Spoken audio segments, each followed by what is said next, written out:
ഇനി ഇന്നത്തെ cricket fact Nishan. Today's cricket fact. അതും ഇംഗ്ലീഷോ? Yes.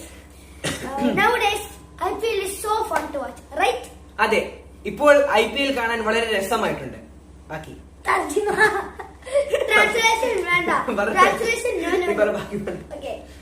But in old days, they used the red ball for throwing. Sorry, bowling. And Nishan ഉദ്ദേശിച്ച ഇത്രേ ഉള്ളൂ. ഇപ്പൊ IPL അല്ലെങ്കിൽ മറ്റേ ക്രിക്കറ്റിലേക്കൊക്കെ വരുമ്പോൾ കളർഫുൾ ജേഴ്സീസ് ഉണ്ട്. It's my turn. ഞാൻ മലയാളത്തിൽ പറയുവാണ്. അത് തന്നെ ആദ്യം ചെയ്താൽ മതിയായിരുന്നു. ഓക്കെ, റെഡ് ബോൾ വെച്ചാണ് ഇപ്പൊ പണ്ട് ക്രിക്കറ്റ് കളിച്ചോണ്ടിരുന്നത്. വൈറ്റ് ബോളൊന്നും ഇല്ല. അപ്പൊ പിന്നെ ജേഴ്സി, നമുക്കിപ്പോ കളർഫുൾ ജേഴ്സികളാണല്ലോ. പച്ച, മഞ്ഞ, ചുമല, നീല, ഇഷ്ടം പോലെ ജേഴ്സികളുണ്ട്. പക്ഷെ അന്ന് എല്ലാ ടീമും വെള്ള ഡ്രസ്, എന്നെ മടുപ്പായിരിക്കും കാണാൻ. പിന്നെ ഈ ഡേ നൈറ്റ് മാച്ചസ് ഇല്ലായിരുന്നു.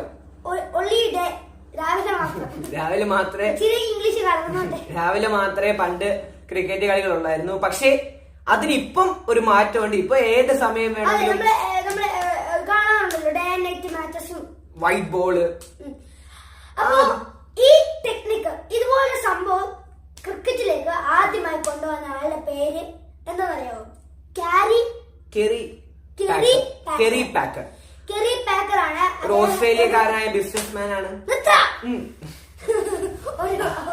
ഒരു ഓസ്ട്രേലിയക്കാരനായ ബിസിനസ്മാൻ ആണ്. ഞാനതല്ലേ പറഞ്ഞു. ഒരു ഓസ്ട്രേലിയക്കാരുടെ ബിസിനസ്മാൻ ആണ്. ഒരു മീഡിയ ടൈക്കൂൺ ആണ്. അപ്പൊ അദ്ദേഹത്തിന്റെ വേൾഡ് സീരീസ് ക്രിക്കറ്റിലെ ഏത് വർഷം? 1977. അതിലെ ഇതുപോലത്തെ കളർഫുൾ ഡ്രസ്സും വൈറ്റ് ബോളും ഫ്ലഡ് ലൈറ്റ് ഒക്കെ കൊണ്ടുവന്നു. അദ്ദേഹമാണ് കൊണ്ടുവന്നത്, അല്ലേ? അതെ, അതാണ് ഇന്നത്തെ നമ്മുടെ ഫാക്ട്.